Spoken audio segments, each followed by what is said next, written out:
Oh gitu. Karena lagi mati listrik. Oke, nggak masalah. Nanti activity ini coba kita rekam begitu ya. Jadi nanti bagi teman-teman yang mungkin ada kendala untuk streamingnya, kita bisa coba fasilitasi itu.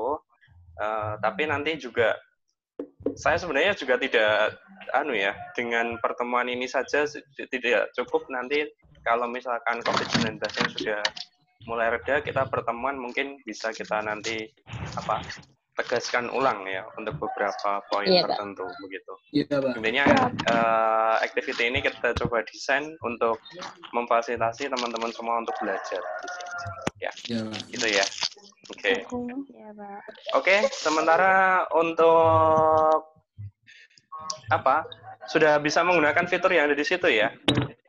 Bisa. Untuk raise hand bisa? Ada yang belum, Mbak? Hah? Gimana, Pak? Raise hand? Bisa.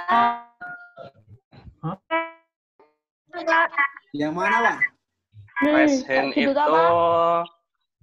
Nah, ini ada nih. 6 partisipan raise hand ini. Nah, ini. Itu dimana ada itu, Mas Mbak Kukoh ya, Mbak Eda. Iya, Pak, Mas. Nah, mungkin bisa dicoba jelaskan ke temannya ya. Kalau pakai Android, biasanya di sana ada icon orang itu ya. Diklik kemudian nanti raise hand di situ bisa. Diklik. Raise hand. Enggak ada, Pak. Oh, nama aku lah Neng sedang itu loh. Foto ke. di kanan bawah. Nek kamu Ya.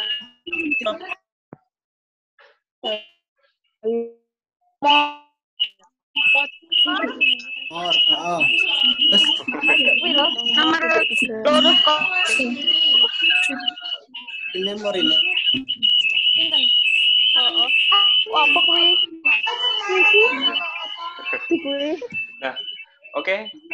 Bisa ya fiturnya ya. Belum. Nah, oke, saya Nduk nomor lurus kok dhuwur. Kok iso aduk mlebu iki lah.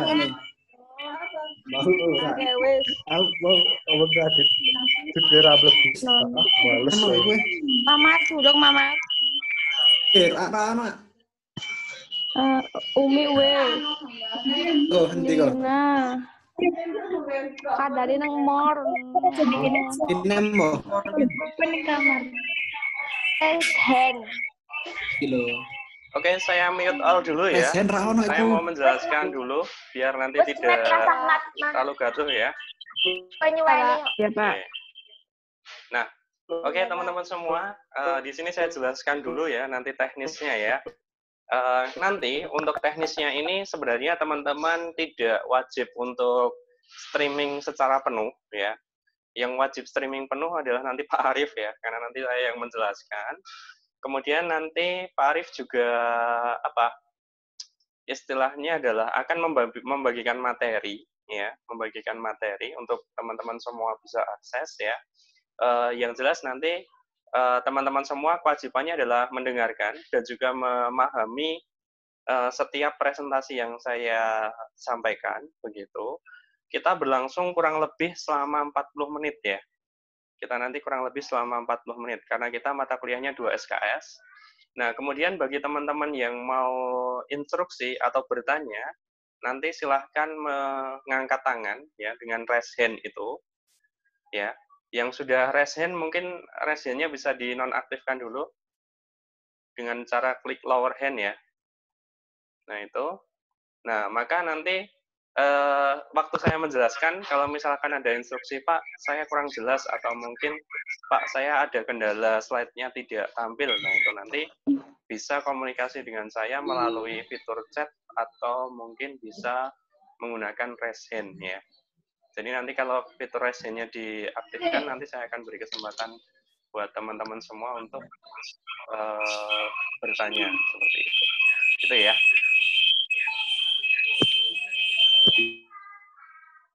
Statusnya unstabil.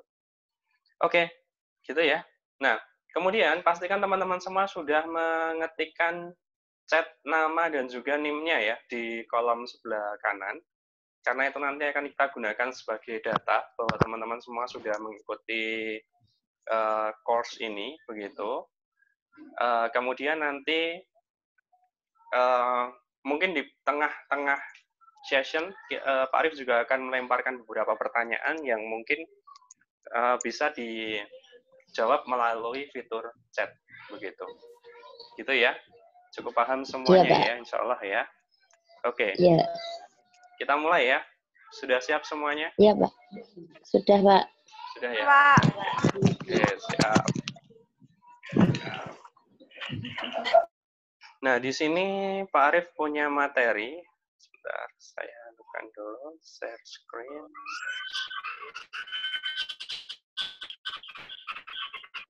Nah, oke. Jadi materi kita, kebetulan kita baru bertemu satu kali ya kemarin ya. Baru satu kali, dan hari ini kita akan membahas materi tentang hakikat bahasa. Ya. Sebenarnya hakikat pembelajaran bahasa Indonesia. Nah, ini memang menjadi materi dasar ya dalam sebuah perkuliahan bahasa Indonesia, karena memang dia fungsinya adalah untuk memberikan gambaran begitu kepada teman-teman semua bahwa bahasa Indonesia itu adalah sebuah konsep yang benar-benar harus kita pahami sejak awal, begitu. Ya. Nah, oke. Di sini saya mempunyai beberapa slide yang mungkin nanti akan bisa saya sampaikan begitu. Nanti teman-teman semua, mungkin saya penjelasan dulu saja ya, baru nanti kita diskusi terkait dengan materi ini, begitu. Nah, teman-teman semua bisa melihat ini, slide saya sekarang. Bisa, Pak. Bisa, ya? Bisa, Pak. Iya. Judulnya apa, Mbak? Coba dibacakan. Materi 1, hakikat bahasa. Oke. Mata kuliah Pendidikan Bahasa Indonesia PSD ya. Oke. Ya. Sepertinya sudah terbaca semuanya. Nah, di sini kita mempunyai beberapa tujuan pembelajaran ya untuk materi ini. Di antaranya adalah teman-teman semua harus mampu menjelaskan hakikat bahasa manusia. Yang kedua adalah memaparkan fungsi bahasa sebagai alat komunikasi, dan yang ketiga adalah menguraikan macam-macam ragam bahasa Indonesia. Ya, nanti kita coba diskusi ya nanti. Oke, yang pertama adalah mengenai pengertian dari bahasa ya. Nah, bahasa sendiri itu ada beberapa ahli yang mencoba mendefinisikan ya.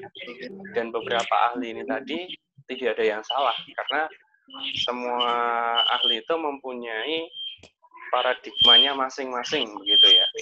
Ini paradigmanya masing-masing, sehingga mereka itu akan tahu begitu terkait dengan konsepnya begitu ya. Konsep terkait dengan bahasa itu sendiri. Jadi memang mungkin kalau kita pahami mungkin isinya akan berbeda-beda ya. Tetapi istilahnya dia sebenarnya menuju pada satu titik yang sama.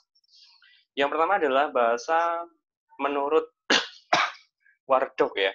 Wardog itu menjelaskan bahwa sebuah simbol bunyi yang arbiter yang digunakan untuk komunikasi manusia itu disebut sebagai bahasa. Jadi lebih, kalau Wardog itu menjelaskannya adalah lebih ke simbol bunyi ya, yang digunakan sebagai alat komunikasi manusia.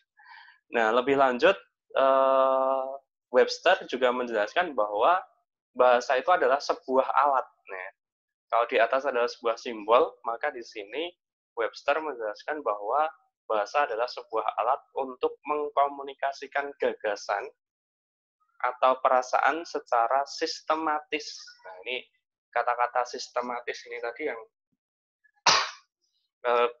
perlu kita cermati melalui penggunaan tanda, suara, gerak, atau tanda-tanda yang disepakati, ya, yang memiliki makna yang dipahami. Nah, ini Webster ini menjelaskannya sangat legit menurut saya. Karena nanti kita akan mengetahui ya bagaimana bahasa itu ketika dia tidak berjalan sesuai sistem. Ya, sistemnya tentu sistem yang dianut di masing-masing pemilik bahasa. Contoh sederhana itu adalah sistem di dalam bahasa Inggris dengan sistem yang ada di bahasa Indonesia tentunya berbeda, ya. Karena kalau dalam bahasa Indonesia itu adalah menjelaskan, dijelaskan menjelaskan, ya. Kalau di dalam bahasa Inggris itu adalah menjelaskan dijelaskan. Ya, nanti kita akan tahu nanti ada beberapa contohnya. Nah, kemudian di sini kita juga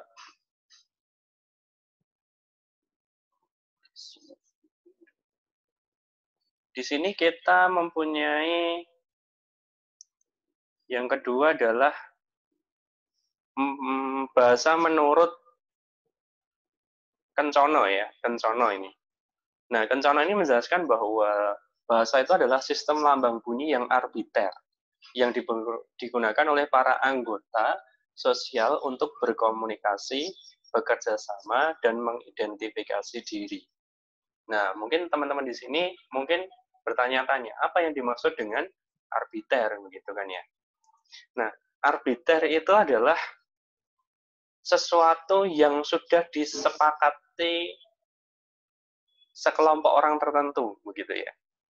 Jadi, ini biasanya muncul terkait dengan ketika kita berbicara dengan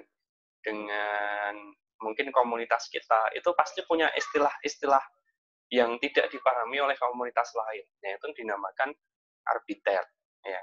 Jadi kesepakatan ya, yang digunakan oleh para komunitas untuk berkomunikasi. Kemudian Halide dan Hasan juga menjelaskan bahwa bahasa adalah salah satu dari sejumlah sistem makna yang secara bersama-sama membentuk budaya manusia. Nah, ini lebih ke apa ya? Lebih ke dalam prosesnya begitu. Jadi memang keempat ahli ini tadi ya, mereka mempunyai sudut pandang yang berbeda-beda ya. Mungkin di sana ada ahli sosial, kemudian ada terkait dengan keilmuan, ada yang spesifik di ahli bahasa, maka di sana pengertiannya berbeda-beda. Begitu. Nah, kemudian kita masuk ke yang selanjutnya, yaitu terkait dengan karakteristik bahasa. Ya. Nah, karakteristik bahasa ini tadi kan kita mempunyai beberapa ya. Nanti yang coba kita jelaskan. Yang pertama adalah bahasa adalah sebuah sistem. Ya. Sebuah sistem itu berarti bahwa bahasa terdiri dari sejumlah unsur yang sangat terkait, tertata, dan secara berurutan, serta memiliki makna. Kita ambil contoh ya. Dalam bahasa Indonesia itu kan ada SPOK. Ya. SPOK. Di mana di situ ada contoh. Bunga itu sangat indah. Ya. Nah, ketika kita menangkap kalimat seperti itu, maka kita akan paham, oh, maksudnya adalah bunga itu memiliki warna, memiliki bentuk, memiliki wujud yang dia sangat indah, begitu. Kita tahu itu, gitu. Karena apa? Karena kita orang Indonesia dan kita tahu sistem bahasa Indonesia. Nah, tetapi kalau sistem ini kita balik, ya, ini kan kalau kita balik menjadi itu indah, ya, itu indah sangat bunga. Bingung nggak teman-teman memahami itu? Bingung ya tentunya ya. Karena apa? Itu indah sangat bunga loh. Kok itu indah sangat bunga? Yang benar bunga itu sangat indah. Kalau dalam bahasa Inggris apa? This flower is beautiful misalkan. Jadi bunga ini ya, bunga this flower ya. Bunga ini, tapi bunganya ada di depan gitu ya. Di depan bunga ini sangat indah. Mirip-mirip dengan bahasa Inggris. Ya. Gitu. Tapi this-nya ada di depan. This flower is beautiful. Ya. Nah, itu maka kita jadi tahu. Kemudian yang kedua adalah kebaikan itu abadi, ya. Oh, ternyata kebaikan itu sifatnya adalah abadi dari kalimat itu. Tetapi kalau kita balik ya, membaikkan itu abadi. Wah, itu jadi bingung gitu. Apa artinya membaikkan? Gitu. Dan seterusnya. Nah, kemudian di bawahnya juga, kematiannya membuat warga kampung berduka. Kematiannya, ya, jadi kematiannya di situ adalahnya seseorang yang mungkin dia sangat disegani, sangat menjadi teladan seperti itu, sehingga membuat warga kamu berduka. Tetapi kalau dibalik ya, kalau dibalik strukturnya, kemampuannya berduka membuat warga kampung. Nah, itu kan mengacaukan pemahaman kita, begitu. Nah, maka bahasa sebagai sebuah sistem ini tadi memang dia tidak boleh terpisahkan ya. Makanya di dalam bahasa Indonesia itu ada yang namanya kaidah. Nah, kaidah itu sendiri memang fungsinya adalah untuk melestarikan bahasa itu sendiri. Ya. Contoh, kalau teman-teman semua mungkin dalam berkomunikasi itu kan sering dicampur-campur ya, menggunakan bahasa Indonesia, campur bahasa Inggris gitu ya. Nah, itu sebenarnya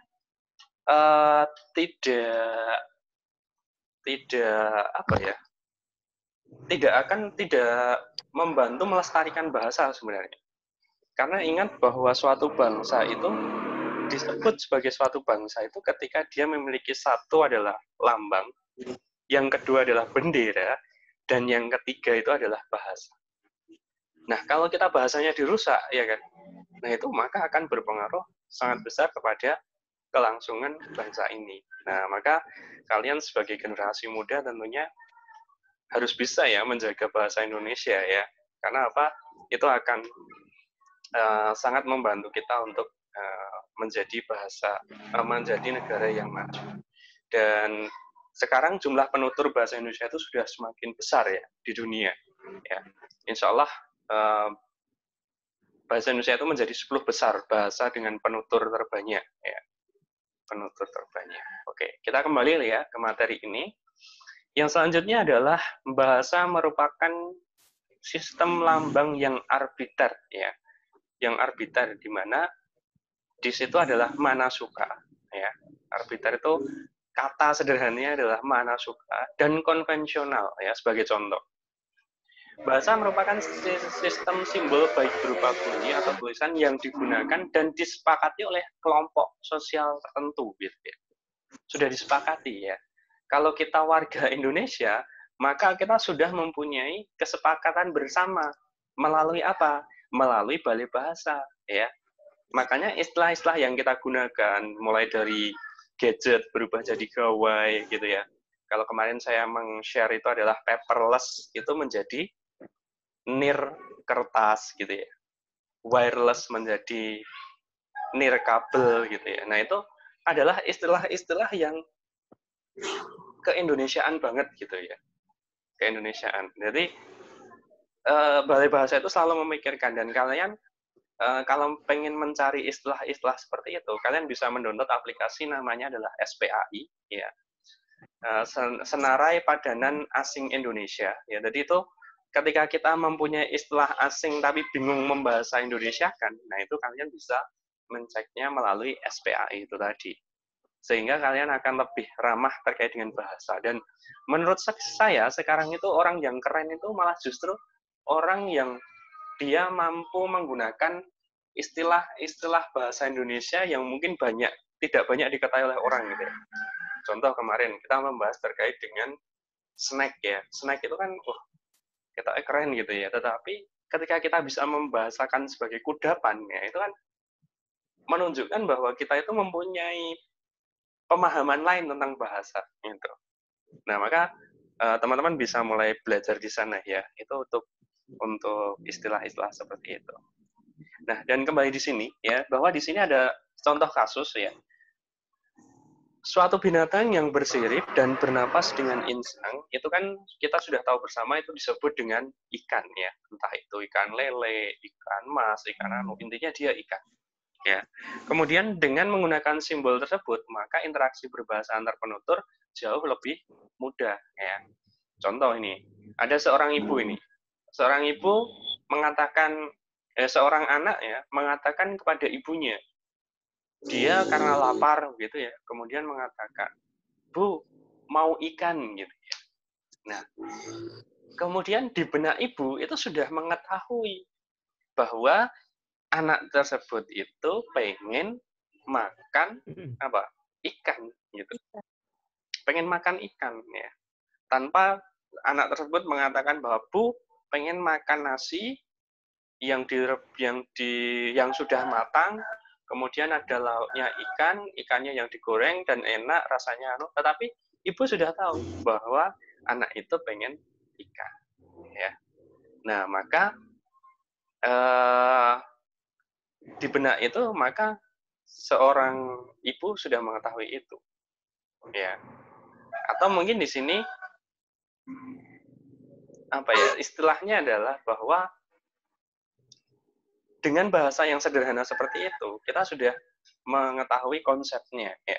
Maka ini secara bahasa lisan, ini adalah bahasa yang baik. Ya. Tetapi kalau secara kaidah, sebenarnya ini bukan bahasa yang benar. Nah, maka ada perbedaan bahasa tulis ya, dan juga bahasa lisan. Nah, itu ada aturannya sendiri-sendiri. Maka ketika kita menuliskan itu kan kita tidak boleh sampai istilahnya kalau dalam bahasa tulis itu kita harus berhati-hati. Dulu saya pernah menjelaskan mungkin waktu teman-teman semua itu WhatsApp gitu ya. Dengan temannya itu kan kita melihat teks ya. Itu ibaratnya itu walaupun sama-sama mengatakan iya, itu akan tergambar karakter dari orang yang mengirimkan gitu ya. Contoh, teman-teman, hari ini kita akan belajar secara daring ya di mata kuliahnya Pak Arif gitu ya. Ada yang jawab ya, jawabannya ya semua. Tetapi ya di situ ketika kita baca itu akan sangat tergantung pada orang yang mengirimkan. Contoh, orangnya yang mengirimkan tadi adalah orangnya itu galak gitu ya misalkan. Wah, itu ketika dia mengirimkan bunyinya ya gitu ya, banter gitu. Tetapi kalau orang yang mengirimkan ini karakternya dia lembut, santun itu bacanya juga enak. Ya, gitu. Jadi walaupun sama-sama hurufnya Y sama A loh ya. Itu kalau yang mengirimkannya beda orang itu sudah bermakna berbeda ya.